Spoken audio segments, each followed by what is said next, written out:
Wearing your heart on your sleeve is a psychological paradox. It is often viewed as a sign of extreme vulnerability, yet it functions as a radical and sometimes reckless strategy for social signaling. To understand why some people are incapable of emotional enclosure, we must look at the intersection of biological temperament, childhood conditioning, and the strategic pursuit of authenticity. We live in a world that rewards a curated image, the stoic mask, and the strategic silence. In this landscape, the person who displays their internal world without a filter is either a fool, a victim, or a revolutionary. At the most basic level, heart-on-sleeve behavior is a byproduct of high affective intensity. Some individuals possess a nervous system that is more reactive to stimuli. Their internal weather is so turbulent that the persona simply cannot contain the pressure. For these people, emotional transparency isn't a choice, it's a leak. They lack the cognitive gating mechanisms that allow others to compartmentalize feelings. While most people have an internal lobby, where they vet emotions before allowing them into the public square, the transparent individual has a front door that is permanently off its hinges. In a social world that values poise and restraint, this lack of a filter is often judged as weakness, but from an evolutionary standpoint, it served as an honest signal. In small tribes, a person whose face perfectly mirrored their heart was considered more trustworthy because they were incapable of the complex deception required for Machiavellian maneuvering. They were the open books of the prehistoric world, providing social certainty in an uncertain environment. However, in the modern jungle of millions of strangers, this honest signal becomes a beacon for predators. When you broadcast your internal state, you are providing a real-time data feed of your vulnerabilities. You are showing the world exactly where you are soft and where you are brittle. This is the data leak of the soul. The dark empath or the narcissist doesn't need to guess how to manipulate you. They simply watch your sleeve.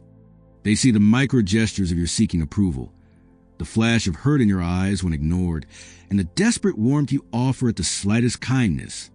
By being an open book, you are essentially giving away the cheat codes to your own psychological fortress. From a developmental perspective, wearing your heart on your sleeve is often a learned survival strategy from childhood. If a child grew up in an environment where they were only noticed or protected when they were in visible distress, they learned that broadcasting is the only way to get their needs met. They grew up believing that unless their internal state is worn on the outside, it doesn't exist to others. This creates an adult who uses emotional transparency as a preemptive strike. By showing you their wounds immediately, they are subconsciously testing your reaction. They're looking for safe harbors and trying to weed out predators early, unaware that by showing their cards so soon, they are actually inviting the very predators they fear. They are attempting to use vulnerability as a shield, not realizing that a shield made of glass only invites the stone. This behavior often manifests as trauma dumping or oversharing in the early stages of a relationship.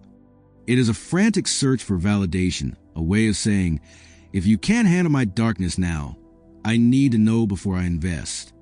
But this ignores a fundamental law of social pacing. Trust is a currency that must be minted over time. When you bypass the gate, you aren't being authentic. You are being demanding. You are forcing the other person into a role they didn't sign up for, the role of the unconditional witness or the emotional caretaker. This is a burden that most healthy people will instinctively avoid, leaving only those who enjoy the power of holding someone's raw heart, the manipulators, to remain. In the context of the dark side of social dynamics, wear your heart on your sleeve can also be a form of inverse manipulation.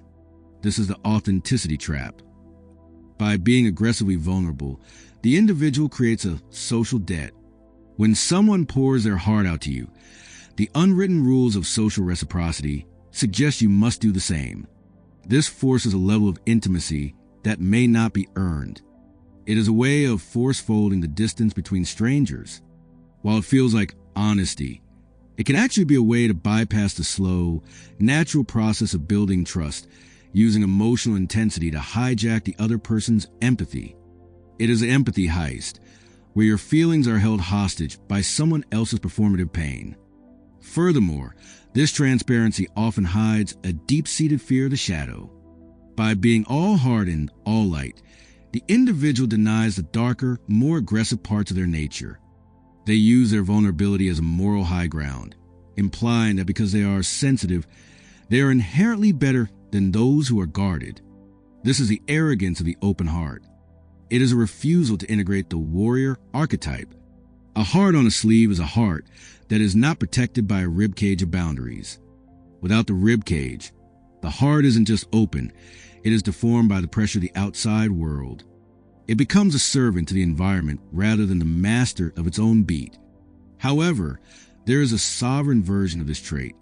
Some choose to wear their heart on their sleeve not because they can't help it, but because they have reached a level of outcome independence where they no longer care to hide.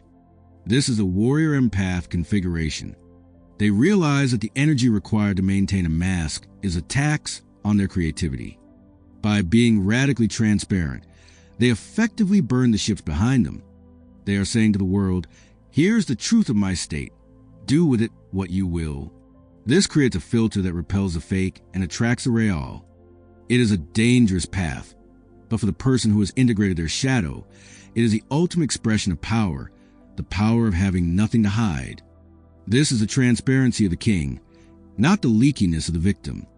The sovereign individual knows that truth is a weapon. By being the first to speak the unspoken emotion in a room, they seize control of the narrative. They don't wear their heart on their sleeve for pity. They do it for clarity.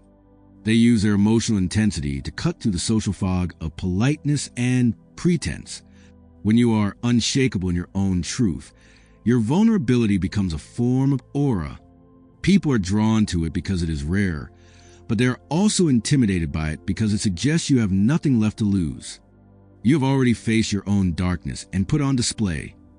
Therefore, their judgment has no hooks left to grab. Ultimately, whether wearing your heart on your sleeve is a liability or an asset depends on your locus of control. If you do it because you are a slave to your impulses, you are a broken vessel leaking data to every predator you meet. You are a weather vane spinning in the wind of others' opinions. But if you do it as a conscious choice to live in alignment with your internal truth, you become a social Sunday. You stop being a mirror for others' expectations and start being an objective reality that others must adapt to. You are no longer reacting to the world. The world is reacting to the gravity of your honesty. The goal of the developed human is not to hide the heart, but to build a cage of selective opacity around it. You must learn the art of the psychological airlock. You decide who gets to see the raw core and who only gets to see the polished persona. You learn to speak the language of openness without giving away the keys to your sanctum. This is the mastery of emotional architecture. You allow yourself to be felt, but never to be owned. You stand in the square with your heart exposed, but you carry a sword in your hand to ensure that no one dares to touch it without your permission. You are the architect of your own exposure.